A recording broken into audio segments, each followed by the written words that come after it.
Amazing grace, how sweet the sound that saved a wretch like me.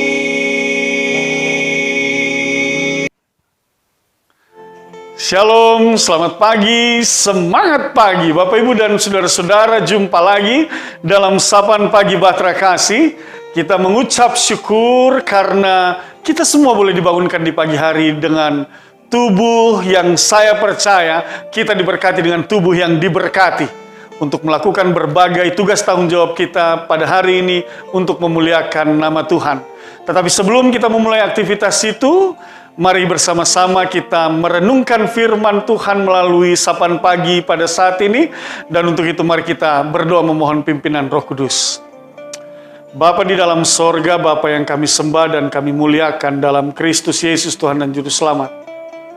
Kami mengucap syukur atas hari baru yang Tuhan berikan kepada kami.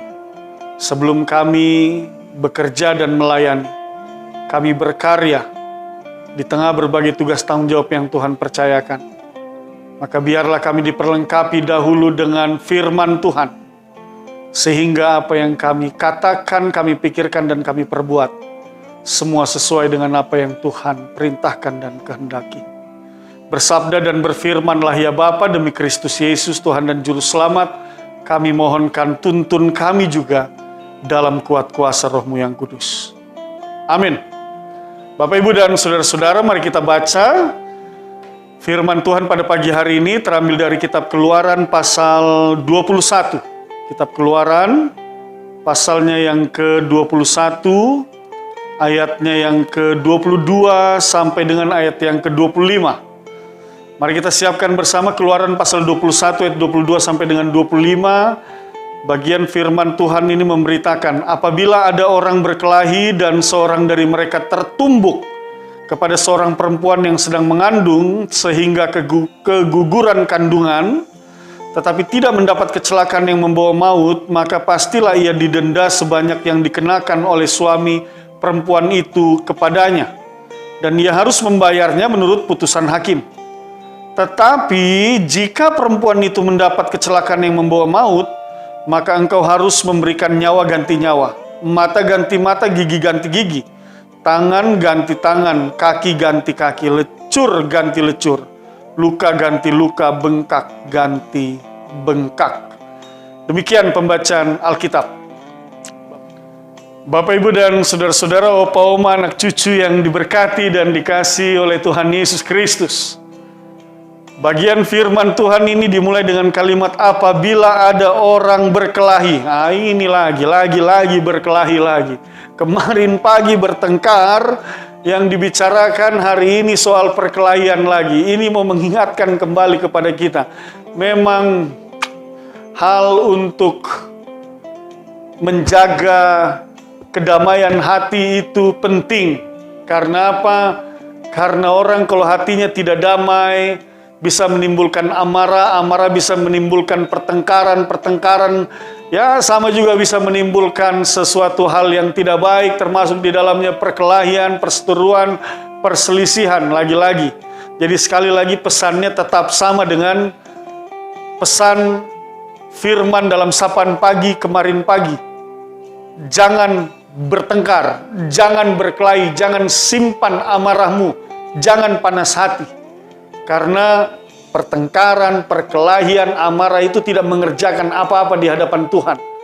Itu juga tidak akan mendatangkan keuntungan bagi diri saudara. Tidak akan mendatangkan keuntungan ataupun kemenangan. Tidak akan. Apa? Akibatnya apa? Justru lebih banyak mendatangkan kerugian dalam diri kita. Oleh sebab itu sekali lagi jangan bertengkar, jangan berkelahi, karena itu akan mendatangkan kerugian dalam dirimu. Nah, salah satu contohnya saja misalnya dalam bacaan kita pada saat ini dikatakan apabila ada orang berkelahi dan seorang dari mereka tertumbuk kepada seorang perempuan yang sedang mengandung sehingga keguguran kandungan tetapi tidak mendapat kecelakaan yang membawa maut, maka pastilah ia didenda sebanyak yang dikenakan oleh suami perempuan itu kepadanya, dan ia harus membayarnya menurut putusan hakim. Tetapi jika perempuan itu mendapat kecelakaan yang membawa maut, maka engkau harus memberikan nyawa ganti nyawa. Nah itu dia. Itu hanya akan mendatangkan kerugian dalam diri kita. Akibatnya bisa banyak hal, tetapi dalam bacaan ini akibatnya adalah kalau tertumbuk kepada perempuan yang sedang mengandung, kalau tidak terjadi keguguran atau hal yang membawa maut, maka engkau yang mengakibatkan sehingga engkau tertumbuk dengan perempuan itu dalam perkelahian itu, maka engkau harus membayar denda. Nah itu kan tidak mendatangkan keuntungan, saudara malah rugi, harus bayar denda. Itu firman Tuhan ajar begitu. Jadi lalu kemudian kalau itu mendatangkan maut, mendatangkan kematian, nah lalu firman Tuhan katakan maka nyawa ganti nyawa. Nah sekali lagi, tidak mendatangkan keuntungan dalam hal apapun hari ini, masa kini, sekalipun memang hukum ini tidak berlaku pada masa kini, tapi dia mau mengajarkan kepada kita bahwa pertengkaran, perkelahian itu tidak mendatangkan keuntungan apa-apa di dalam dirimu, hanya mendatangkan kerugian. Oleh sebab itu pesannya sama, dinginkan hatimu, jangan ada amarah, jangan ada marah, berdamai dengan semua orang, berhenti untuk bertengkar dan berkelahi dengan orang lain. Nah, Bapak Ibu dan saudara-saudara, ada pesan berikutnya yang menarik dalam bacaan kita di sini adalah posisi seorang perempuan yang sedang mengandung. Ini dapat dikatakan mewakili posisi para kaum yang dalam tanda kutip lemah. Mereka yang tidak berdaya, kaum yang tidak berdaya. Lalu kemudian bagian bacaan ini ingin melindungi mereka, ingin melindungi keberadaan mereka, termasuk hak-haknya mereka. Begitu. Nah lalu bagian bacaan firman Tuhan ini juga mau mengajarkan kepada kita bahwa realitas dalam dunia ini juga memperlihatkan hal yang sama. Masih banyak mereka yang berada dalam posisi yang lemah, yang tidak berdaya. Hak-hak mereka tidak terjamin. Mereka seringkali menjadi korban daripada praktek-praktek ketidakadilan. Mereka dipinggirkan dan terpinggirkan oleh situasi dan keberadaan yang ada di dalam dunia ini. Lalu bagian firman Tuhan ini mau mengajarkan kepada kita bahwa sebagai orang percaya, kita diutus dan diajar oleh Tuhan untuk memperhatikan hak-hak mereka yang seringkali dianggap dan dipandang sebagai kaum yang lemah. Mereka yang merupakan korban daripada ketidakadilan dan praktek-praktek yang membawa kesusahan, kesulitan, praktek-praktek yang pada akhirnya membuat mereka dipinggirkan dan terpinggirkan. Bapak, Ibu, dan saudara-saudara, opa, oma, anak cucu yang diberkati dan dikasihi oleh Tuhan Yesus Kristus. Tuhan mengutus kita untuk memperhatikan mereka.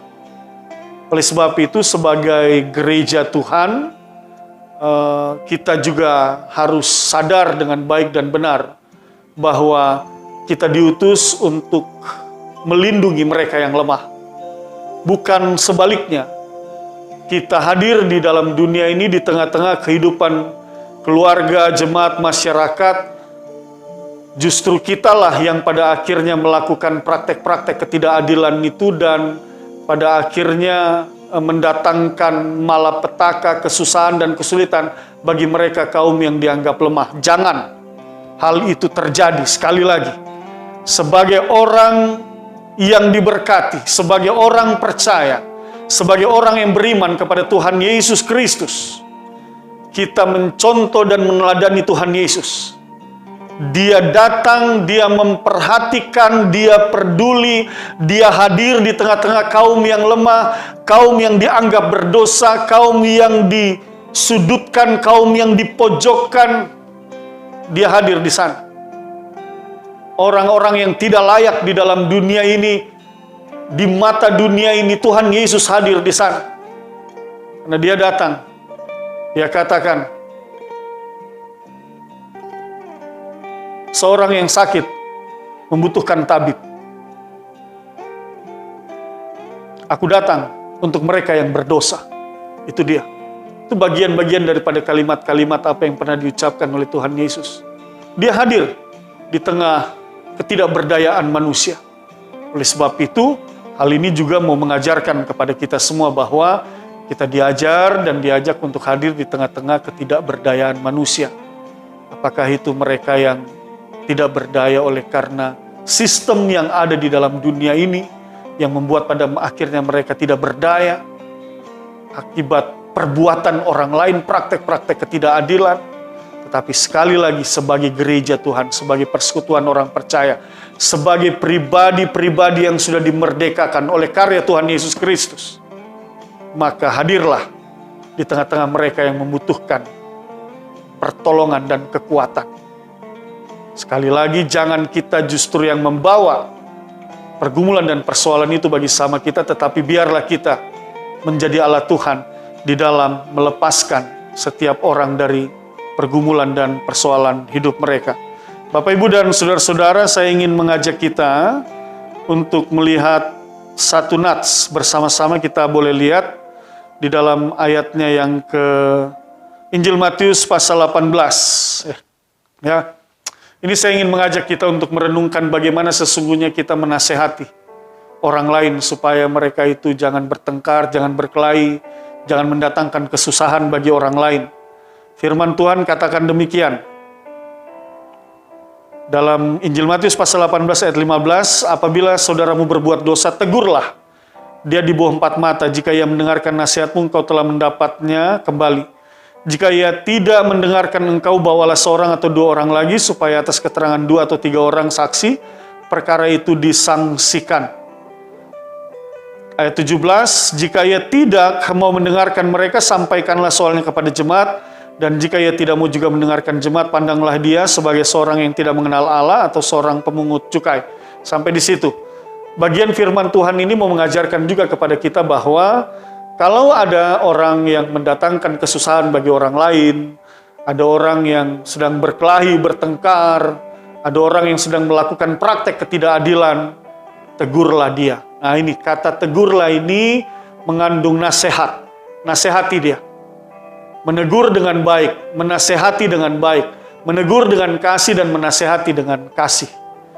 Jadi kita juga jangan membiarkan hal-hal yang mendatangkan kesusahan dan kesulitan bagi orang lain, bagi mereka yang lemah itu terjadi di depan mata kita. Kita harus menegurnya. Tetapi sekali lagi menegurnya dengan penuh kasih. Menegurnya dengan baik, menasehatinya dengan penuh kasih. Saya percaya Bapak, Ibu, dan saudara-saudara, tidak ada satu persoalan, tidak ada satu pergumulan yang tidak dapat diselesaikan. Dalam tuntunan kuat kuasa Roh Kudus Tuhan yang bekerja dalam hati kita dan Tuhan anugerahkan kepada sesama kita, maka setiap orang pasti bersedia untuk menerima sebuah ajaran dan teguran. Atau mungkin kita akan katakan, tapi Pak Pendeta, tidak semua orang mau menerima. Ada mereka yang sudah ditegur baik-baik, dinasihati baik-baik, tapi tetap aja blas nggak mau dengar kanan kiri, tetap aja datangkan kesusahan buat orang lain. Bapak, Ibu, dan saudara-saudara, sekalipun itu terjadi, tetapi firman Tuhan katakan janganlah jemu-jemu berbuat baik. Jangan jemu-jemu untuk terus menasehati, terus mengingatkan. Kita harus mengingatkan mereka. Supaya apa? Supaya kita kembali merebut mereka dari perbuatan-perbuatan yang tidak berkenan.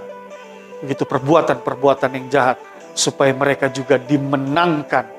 Mereka juga mengalami pertolongan kuasa dan kasih Tuhan yang mendatangkan kebaikan, keselamatan dalam hidup mereka. Oleh sebab itu, Bapak, Ibu, dan saudara-saudara, kalau hari ini hal itu engkau melihat sebuah praktek yang tidak adil, tidak baik di depan matamu, sekali lagi, firman Tuhan ajarkan kepada kita, tegurlah mereka dengan kasih, nasihati mereka dengan baik-baik.